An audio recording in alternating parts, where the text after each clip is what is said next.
Hello and welcome back to What People with Disabilities Teach Us. I'm Mike Delaney, the host of our program, and today I think we have a very special program and some very, very special guests. We're going to talk about disabilities and the Bible.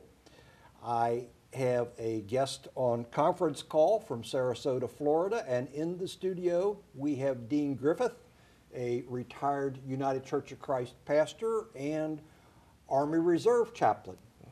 Welcome, Dean. Glad to have you with us. Thank you, Mike. Good to be here. I want to introduce in a little more detail our telephone guest. She has co-authored a recent, or co-edited a recent and sizable commentary on the Bible and disability. More about that in a moment, but Sarah Melcher is Professor Emeritus from Xavier University across the river in Cincinnati, Ohio. She holds a PhD in Hebrew Bible from Emory University and an MDiv from Louisville Presbyterian Seminary, Theological Seminary. Sarah was co-editor and contributor to Abled Body Rethinking Disabilities in Biblical Studies, the Society of Biblical Literature in 2007, and editor of and contributor to Discerning the Body, Metaphors of the Body in the Bible, Classical Bulletin, 2014. In 2018, she published World Religions and the Environment, Kendall Hunt Publishing, and co-edited The Bible and Disability, which we're here to talk about today. A commentary with, am I saying this correctly, Sarah? McKeel or Michael C. Parsons, and Amos Young, I know. Yeah, Michael C. Parsons, that's correct, Michael and C. Amos Young. And more about Amos's book in just a moment. Melcher has published numerous articles on disability in the Bible, sexual practice in the Pentateuch, Jewish-Christian dialogue, and African-American biblical interpretation. Currently, she is working as co-editor in collaboration with Amos Young on a book series on studies in religion, theology, and disability for Baylor University Press. Sarah is a minister in the United Church of Christ in the Florida Conference, and she is calling to us from rainy and overcast Sarasota, Florida, where the temperature is 40 degrees. And welcome, Sarah. How are you today? It's a little warmer than that, actually, but I'm doing well, Mike. It's great to hear from you. It's good to be with you, and I know you'll want to say more to Dean when we have the opportunity, but I want to get right into things because you know our time on such an overwhelming topic. We're going to talk for 25 or 30 minutes on the whole of the Bible, and that can't be done. But, right. in this series that we have the first in the series, you are not only co-editor but contributor. You contributed on Genesis and Exodus, but also Proverbs, Ecclesiastes, and Job. Oh, very important. Right. You're right. Very important books when it comes to disability. So I also wrote the introduction to the book. So. And a great introduction it was too. I learned a lot from even that in the preference. Before you wrote all that I mentioned just a moment ago, and even before Amos Young wrote The Bible, Disability, and the Church, which is just an excellent book, we heard from Nancy Iceland in her classic, It's Been a Quarter of a Century. Does that seem real? Oh, my goodness. 1994.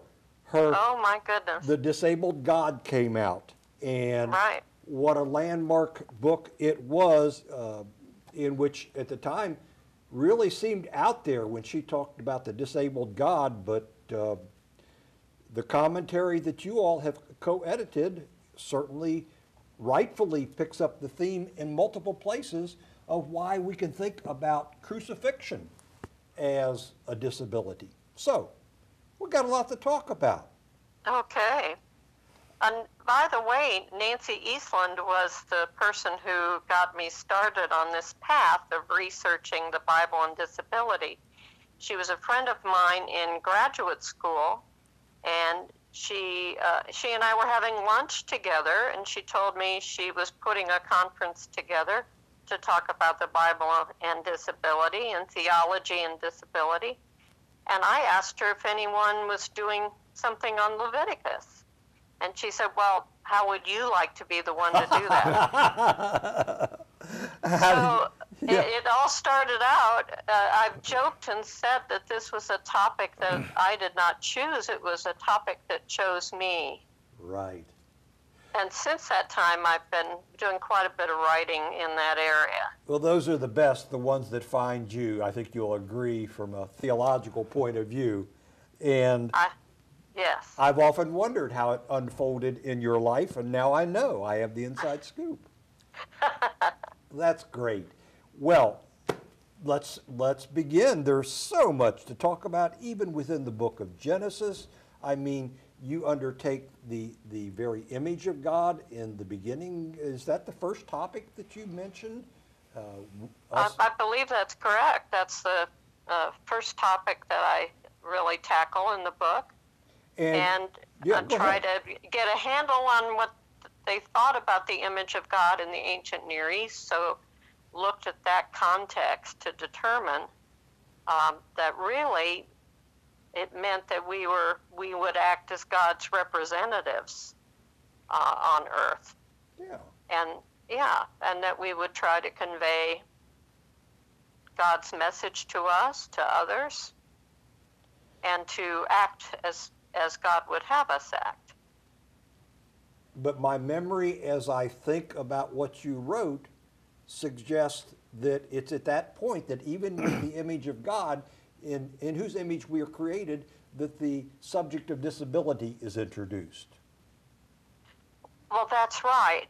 If we are all created in the image of God, and some of us have natural limitations that in this culture have been declared a disability, that means that God reflects that as well, because we are made in the image of God. That suggests that God may be disabled. I think that was the point that Nancy Eastland was making in her book, that we should choose an image of God that makes sense for us and with which we can identify.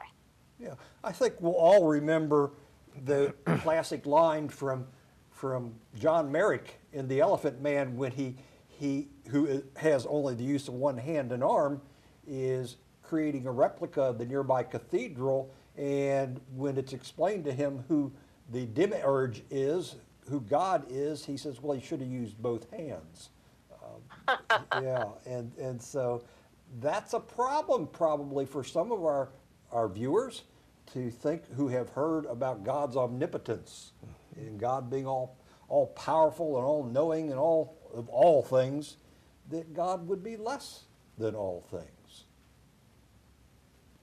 Well, it suggests that God is expansive enough to reflect and encompass the things that we see in people. That if we are created in the image of God, then God encompasses these things. It doesn't really limit God, but rather suggests that God is very expansive and God is very inclusive. That's the explanation I was hoping you'd contribute, and I thank you for it, because later on in the commentary it talks about the diversity of God and how disability only makes God that much more inclusive. In fact, you contributed to Exodus as well as Genesis, and in Exodus 4 that topic comes up, as I recall. Am I right? Yes, that is a difficult passage for many people to hear. It is where God says, when Moses says, I can't go and rescue the Hebrews because I don't speak well. And commentators have suggested that maybe Moses had a speech disability of some kind. And God is saying, well, who made people this way? Yeah. Who makes people blind, etc.? And so that can be a passage that strikes us as harsh. But when I see later on in the same passage how God responds to Moses, God treats Moses' disability as though it was a very natural thing, that it's unsurprising. And God just tries to figure out a way, how can we accommodate this? How can we, I've chosen Moses. How can I help him to be effective? And what God decides is, well, we'll send brother Aaron. Aaron's a good speaker, and Aaron will be Moses' mouthpiece, be as a prophet to Moses. So what I like about that passage, when you get into it and study it, is that God treats disability as an unsurprising thing that happens, that's just part of humanity, is that all humans have limitations. And this happens to be Moses's limitation. You may not be a sports movie fan, but the line in, of all things, the Rocky series, the latest, next to the latest movie, Creed, there's that line from Adonis Creed at the opening or in between rounds, in which he says, I got to go back out there in the fight. And he says, Rocky says, why do you have to go back out in the fight? He said, because I have to prove I wasn't a mistake.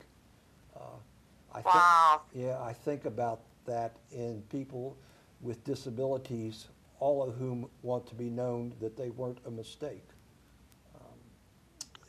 So it's culture, it's society, it's some aspects of society that want to talk about mistakes or want to talk about things that work against a positive view of people that have disabilities. I think that in many ways there are parts of Scripture that can help us to look at it from a different perspective and help. Yeah, go ahead, please. I want to do a couple of things for our audience. I want to give just a sampling of the expanse and the breadth of the degree to which Scripture addresses disability. I mean, we just barely touched on Genesis, but you know better than I do, Genesis includes Isaac's blindness and, of all things, the huge icon, I don't know if icon's the right word, but Jacob's limp Yes. is a metaphor for Israel's history. If that's right. And you introduced something. I'm going to fess up my masculine not bias but blindness here, and say I hadn't thought of infertility as a disability, but you do. You introduced that from Genesis onward, and I'm going to let you expound on that, about how infertility in the ancient world, maybe not so much today, but then was quite socially exclusive. I don't think of infertility as being a disability, but the ancient world tended to see it as such. And in the ancient Near East, if people were not able to give birth to a child, they were labeled as probably sinful. So infertility in the ancient world was considered perhaps a curse. It was considered negatively as a real problem. And, we tend not to think of that today, but I think it's important to remember that disability as a concept is a social construct that we people make disability in a way. All of us have limitations, but it is our culture that decides which limitations are going to be labeled as a disability and which ones are not. Yeah, can I illustrate that quickly, Sarah? Because I've got Sure. two things in front of me. First of all, I've got just the largest categories from the Social Security system and what they consider, in the broadest sense, about 15 different disability categories. Musculoskeletal system is one, special senses and speech, respiratory disorders, cardiovascular system, digestive system, hematological disorders, skin disorders, endocrine disorders, congenital disorders that affect multiple body systems, neurological, mental, cancer, neoplastic, immune system disorders, and I skipped a couple. You wouldn't find any of those in the Bible. If people are viewing this broadcast and saying, where can I find, my son has autism, where can I find in the Bible something about autism? Good luck, right? Right. You know, that's because the Bible is in a historical period and a cultural situation that's so very different from our own. Biblical scholars really these days are trying to avoid looking at the Bible diagnostically, because we don't have enough information to do diagnosis, for one thing. The Bible doesn't give that kind of information. And diagnosis by good medical practitioners, people don't diagnose unless they can see the patient. I mean, that's a pretty important qualification. Well, let's hang on to that. I want to come at it just quickly from the other direction. What the Bible does consider disability: hunchbacked, Right. smallness of stature, Right? baldness Yes. is a disability in the Bible. Right. That's how far apart, if we tried to approach it, as you just said, diagnostically, folks would find themselves still wanting. So, what? And I think there are some interesting things that we can find in the Bible and learn from without trying to do diagnosis, which we're really ill-equipped to do. Yeah. I'm a biblical scholar, not a medical practitioner. So, and I don't think medical practitioners aren't going to try to diagnose with such limited information. no, but the point, and you wouldn't have edited this commentary, is that the Bible can teach us a lot about disability. Is that a correct assumption on my part? That's a correct assumption. And one of the reasons I've gotten involved in this kind of research is that the Bible has often been used almost as a weapon to stigmatize people with disabilities. And I think it takes good study and rethinking of some of these biblical categories to try to help the Bible be a resource rather than to be used negatively toward people with disabilities. So I wanted to be an advocate for people with disabilities in my approach to the Bible. And I believe that's Amos Young's desire, and Mike Parsons. I think that we share that desire, that we all know people with disabilities in our families, and we want to be advocates for them. And so, speaking of Leviticus, Yeah, good segue.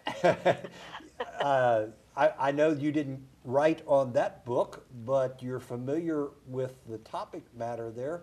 I mean, there's a couple of major breakthroughs in Leviticus, which under other circumstances, I know Dean is familiar with the Holiness Code and mentioned having read some things on that recently. In Leviticus, things come up that address the classic curse and blessing kind of understandings about disability that maybe began to turn it in a more favorable direction. Am I remembering that correctly? In some ways, I think that's true, that Leviticus wants to talk about ritual impurity, but Leviticus is also a bit of a culprit, if you will, in stigmatizing people with disabilities. So one reason why I originally wrote an article about Leviticus was because it seemed obvious to me that it could be problematic when talking about this topic. So one of the associations that Leviticus makes is that certain disabilities create an impurity or make people ritually impure. Having skin disease, a certain kind of skin disease, in the Bible it's called Zara'at, that creates a severe form of disability. So does coming in contact with a corpse, as a matter of fact. But there are some things that create impurities. And then the priests have to do things ritually to cleanse the temple, to prevent the effects, the negative effects of an impurity. Right. But there are some things that are not considered that way. For instance, being deaf does not seem to create an impurity. Right. That's what I was fishing for. Don't curse a deaf person and don't cause a blind person to stumble. Right. So, yeah, in the Holiness Code. In other words, don't take advantage of your neighbor. And don't mock them or... Right, Yeah. right. So that's what I was hoping to extract from some of the Leviticus writings, was that there is a compassion toward specific disabled people in Leviticus, and that gets up. But on the other hand, Rebecca Raphael cautions us to remember that people with disabilities are quite able to defend themselves. So that was kind of her take on some comments that I made about not putting a stumbling block before the blind, or not mocking someone with a disability, the deaf. She said, well, the deaf are perfectly capable of defending themselves. That was kind of her approach to it. She felt that I didn't give enough credit to some people with disabilities, and Yeah, I took her criticism to heart, and I'd love to have a conversation with her, since my diagnosis on the autism spectrum didn't come until age 57. That's when self-awareness became alive for me. I'd love to talk with her more about that. I think that would be great. Yeah. She's very, very knowledgeable, very interesting scholar. Dean, you got anything you want to add at this point, or you want to hold off? I'm enjoying listening. Uh-oh. I'm taking it all in, as it were. Well, again, there is so much here, Sarah. We wanted to do something with the New Testament. I mean, huge characters on this topic. I knew I'd get on the air and be unable to say Mephibosheth. I'm not sure I got it. Oh, Mephibosheth, yes. Mephibosheth looms largely in 1st and 2nd, or maybe it's just 2nd Samuel, who is Saul's grandson, and upon learning of his father and grandfather's death on the battlefield, the nurse picks up the 5-year-old Mephibosheth and drops him, and he becomes crippled from that point on, but kind of continues to be the ghost of Saul for David, who... Right. Yeah. And yet David is presented as being very kind to Mephibosheth. Right. And actually, one could question Mephibosheth's loyalties according to 2 Samuel, but David hangs in there with him. and is forgiving of him. But some people think that Mephibosheth, the character, functions as a foil to show how wonderful David is and how deserving of leadership that he can be. The figure, yeah, go ahead. Oh, no. Sometimes they refer to that as a narrative prosthesis, meaning that somebody, they hold up the narrative, a disabled person can hold up the narrative by acting as a foil, and then the character kind of disappears from view. There's so much more just in the, I'll say it, Old Testament that we could include. I mean, just in passing mention Job is hardly to do justice. But again, to remember a book I previously mentioned, The Elephant Man, in which at one point John Merrick is referred to as a monster. Well, God is playful with Leviathan in Job. And you bring that point out, that God considers people with disabilities to be part of creation, not something to be feared or threatened by or any of those things. Right. Yes, God is very inclusive.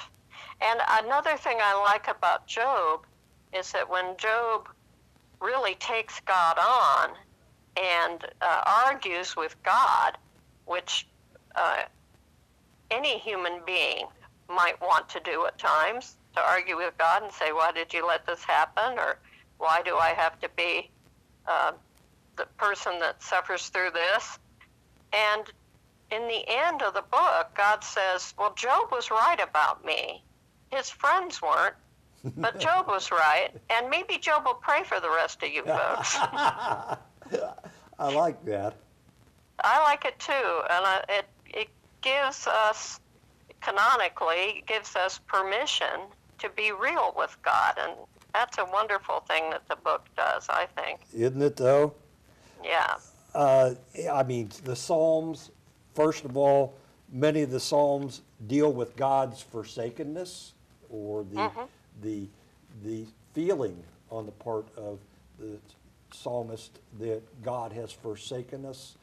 Other Psalms address the superhuman nature of God. Yes.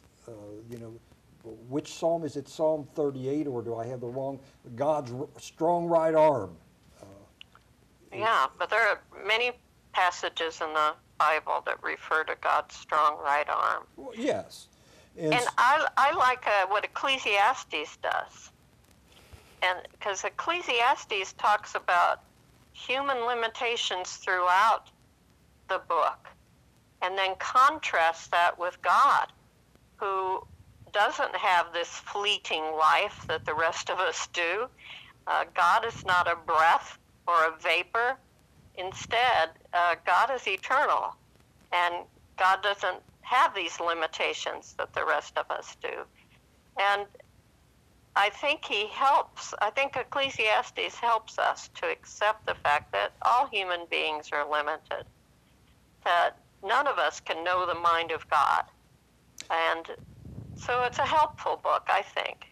I didn't used to have that much appreciation for Ecclesiastes, to be honest, but as I studied it, I have grown to appreciate it.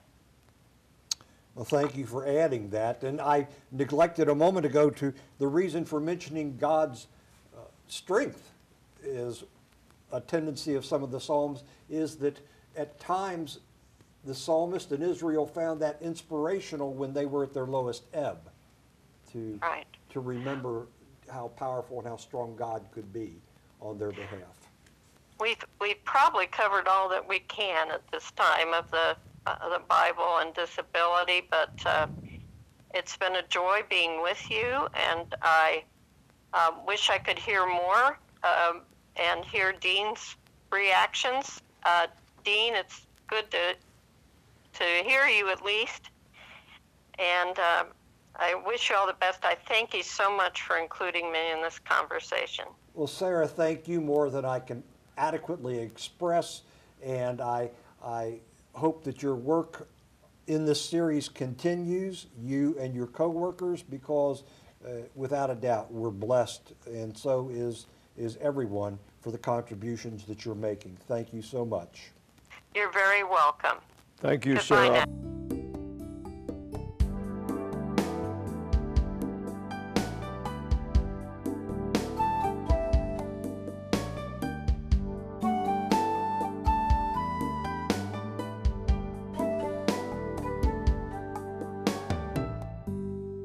I thought that Sarah just gave us a little bit of the nearly 450 pages that are in this book, although it was really rewarding for me. I don't know what you thought. She's a knowledgeable and insightful woman. That she is. It's been my privilege to know her over the years and to sit at her feet, as it were, and learn. She's a fine scholar and, as you say, quite a woman.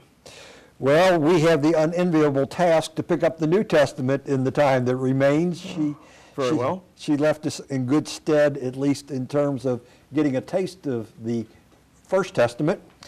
With regard to the New Testament, I mean, there's just as much and more as we already introduced, and I hardly know where to begin. Everyone thinks of Jesus as doing so much for the lame and the blind and the deaf and all of those kinds of folks, but so does the rest of the New Testament address topics of interest. Paul is unexceptional. You pointed out during the break to me that he was disabled, and he writes, I think we even mentioned well, we did Nancy Eastland's book, The Disabled God. That comes from the especially from 1 Corinthians, where Paul preaches about, we preach Christ crucified. Most Christians, yeah, were you there when they crucified my Lord, and the things that we think about, sing about on Good Friday, and perhaps at other times. But this writer in the Bible and Disability talks about crucifixion beyond what we think about as just a gruesome and terrible death delivered by the Romans. This writer says that the ultimate impairment for acting out full citizenship was, of all things, being a woman, and we would add being a slave. As we shall show, women and slaves were constructed as essentially impaired in intellect and morality. I know that's a far-fetched from what we would begin to even think when we go home today. Yes. Heaven help us. But at that time, these were inferior citizens. And to this short list of what Charles Hedrick calls the utter anti-citizens of the ancient world, we might add those who punished through crucifixion. Crucifixion was no mere physical fate. It entailed social liquidation. Crucifixion rendered victims socially impure, but death, the ultimate disablement, was not enough. Memory of the crucified was damned to oblivion. The social ritual of crucifixion attempted to remove all human traces. Paul's letters are unusual, indeed extraordinary documents, in that they not only call for solidarity with the crucified, but also record the claim of the very earliest Christians in the Anointed One.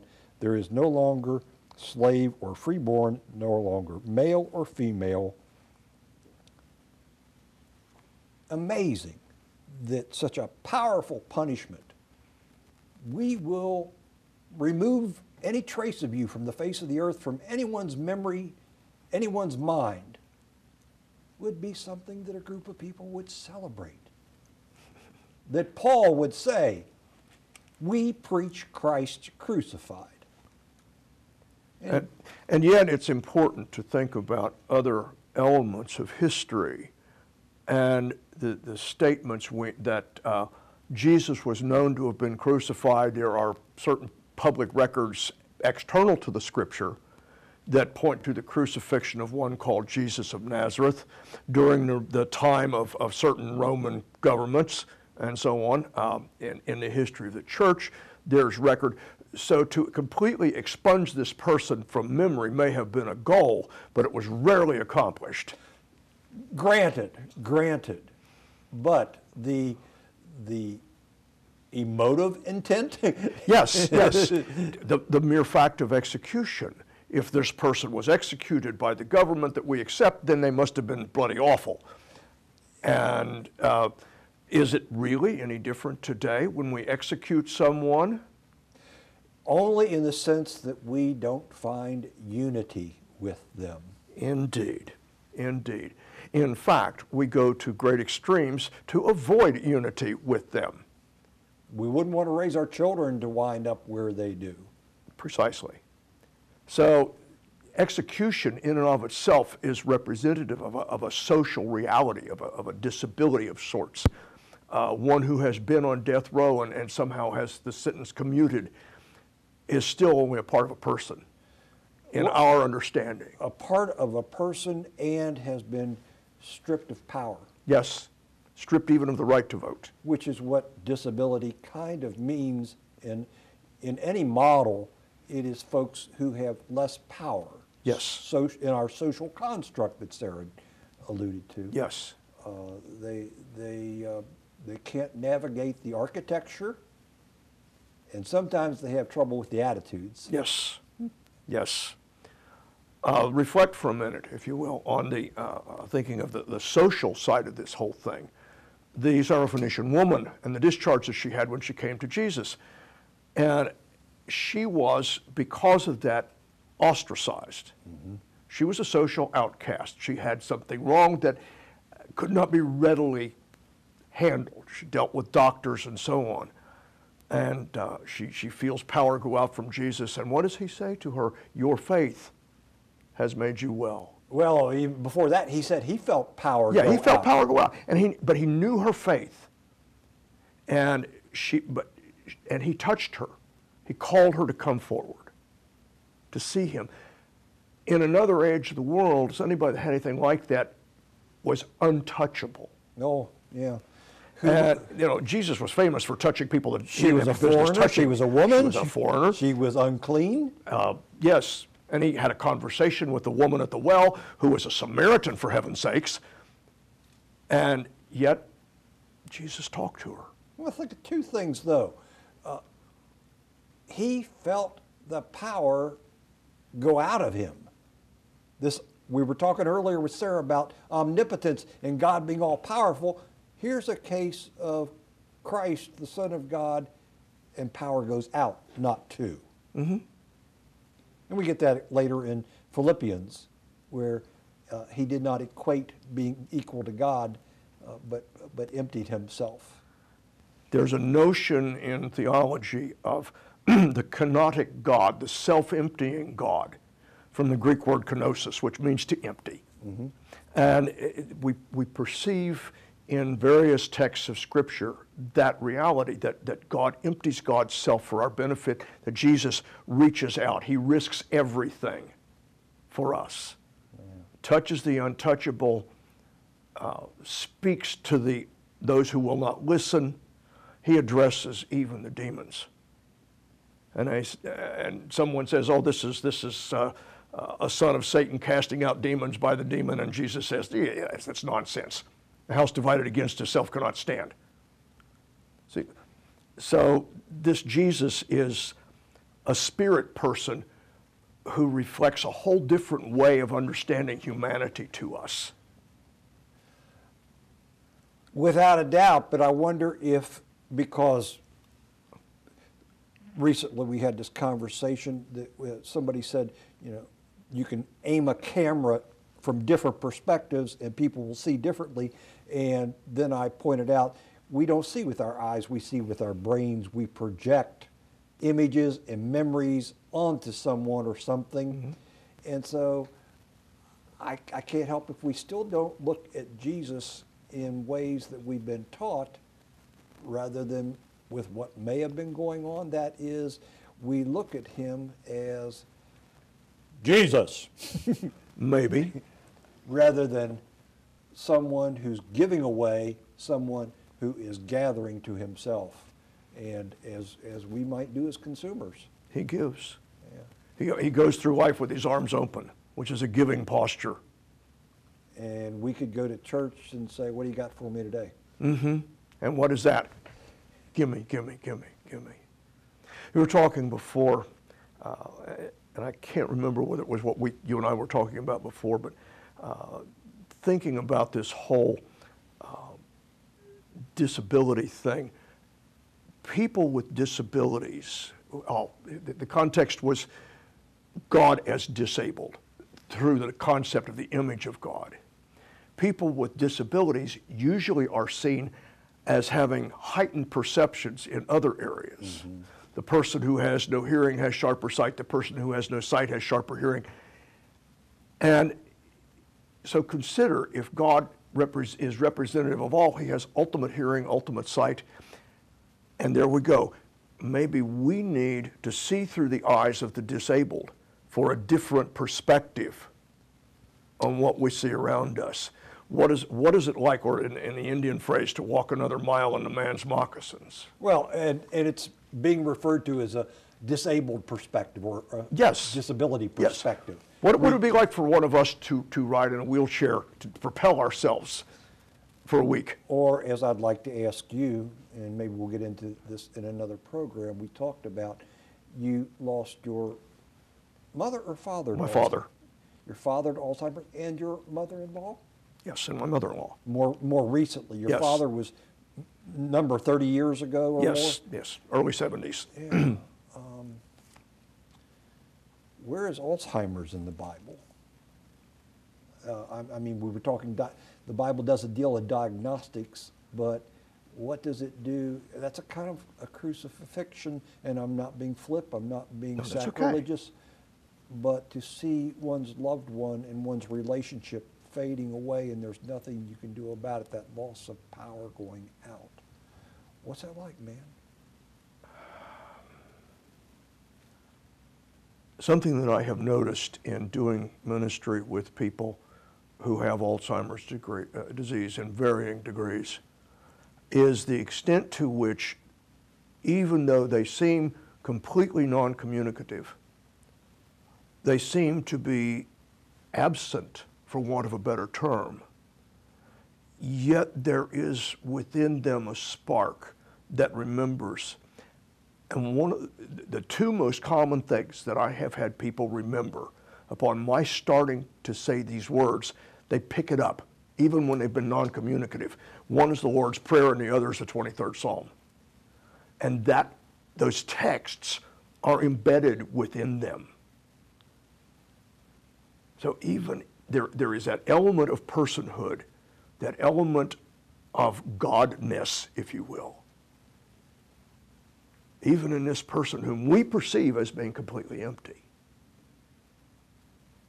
And if one does an EEG, one does not get a flat brainwave. That's a high degree of self-awareness, both on your part and the people whom you've been with. And the text of the Syrophoenician woman is also about a high degree of self-awareness. Jesus is aware, even though none of his disciples are, who touched me. Yes. I felt power go out of me. He didn't see it, didn't hear it, but he felt it. Mm-hmm. And she, in turn, was aware that all she needed to do was touch his garment. Mm-hmm. Because her faith in him was so great. Yeah. Our awareness that lacks depth, if I can be a little bit judgmental, could say, who robbed me? Where'd my power go? Mm-hmm. Who took something from me? Another kind of self-awareness says that's what it was there for to begin with, was to go out of me. Yes, yes. And what is it that we have been turned around?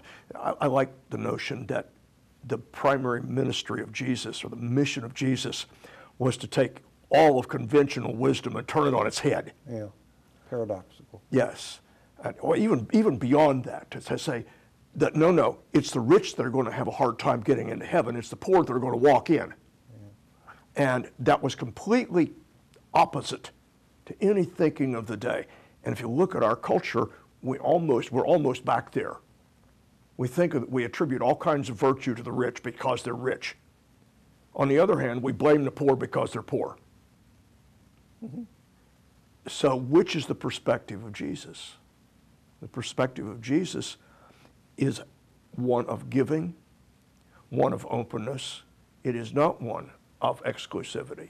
It is one that, even to get back to our core conversation here, it is one that accepts the disabled person, one that puts his arms around the leper, that holds the blind man and smears mud on his eyes.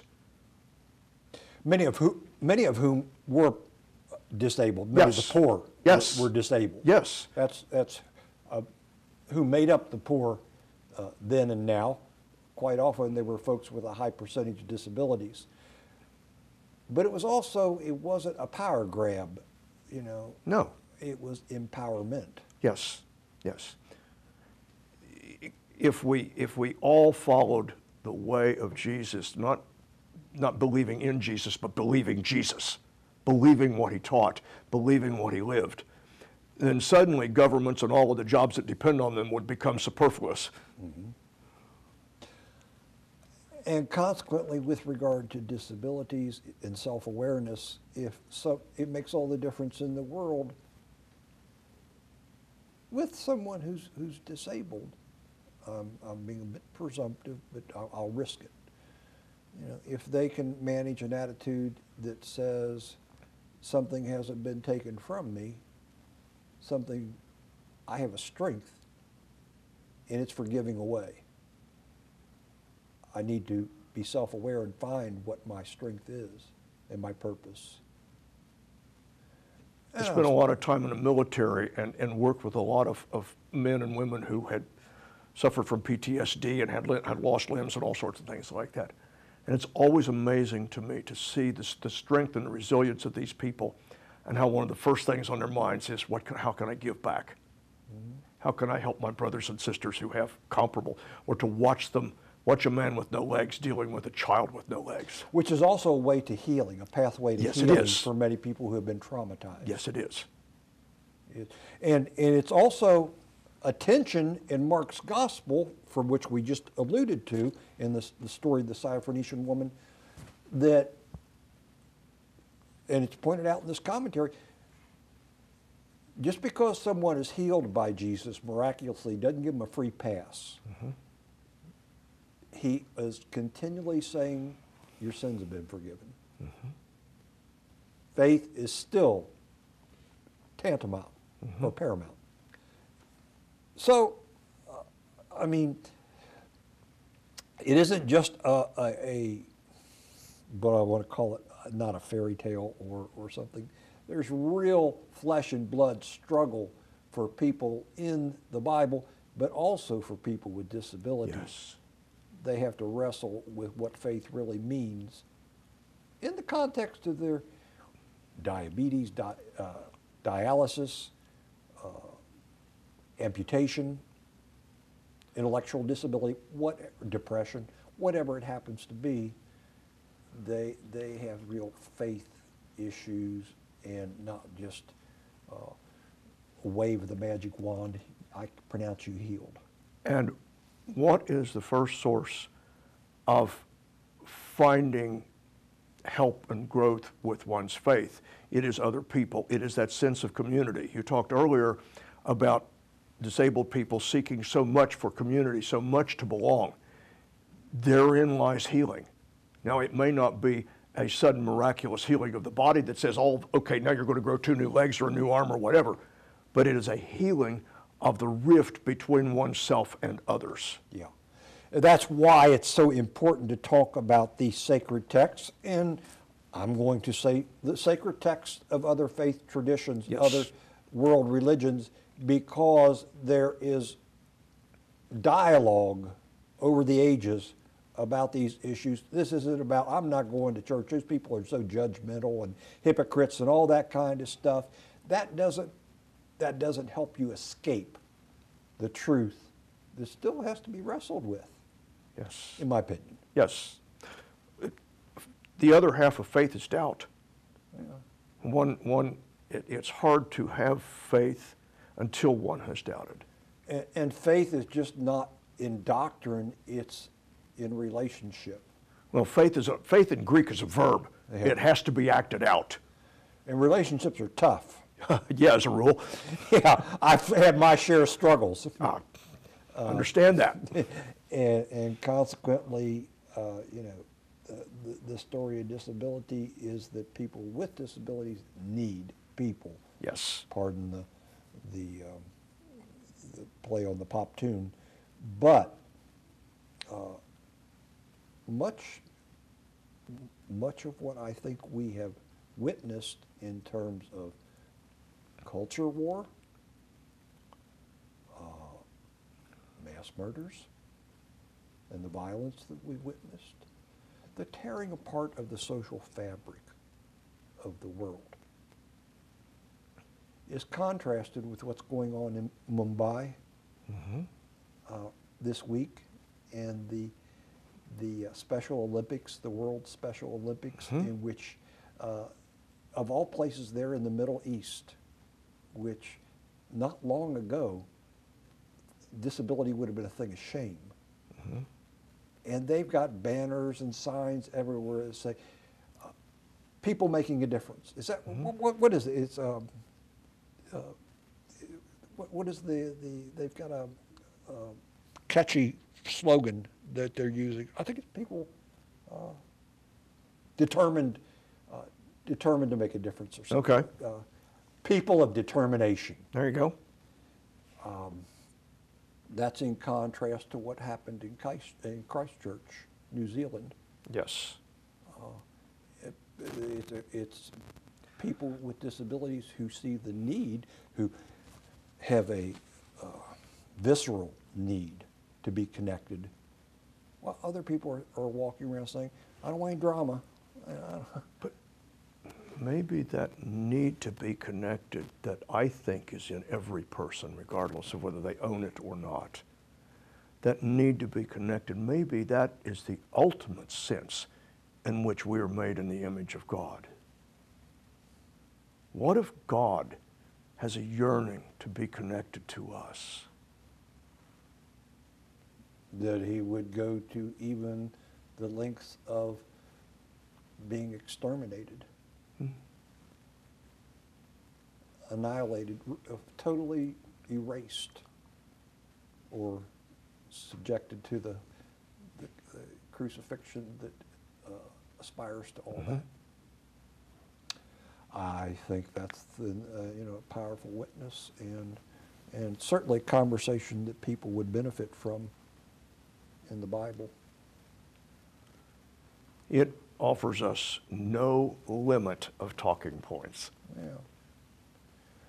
Yeah, and relationships need to be maintained. Yes, so. indeed they do. It's an Indeed ongoing they do. conversation. Yes. Dean, I thank you for joining with us today. I would like to hear more in the future about your experiences with Alzheimer's. That's a topic that we've never been able to undertake on this program. People either are camera shy or they find it a very emotional topic with what they've been through with their loved ones. I've been privileged. I have had 30 years to absorb that and to reflect on it. So, but thank you for your wisdom and your willingness to be available today. I know Sarah appreciates it on a very important topic. thank you for the opportunity. Appreciate it. Thank everyone for being with us today on What People with Disabilities Teach Us. We look forward in the near future to bringing you another program, and we hope that this season is a very special one, whatever your faith tradition is. We hope you're able.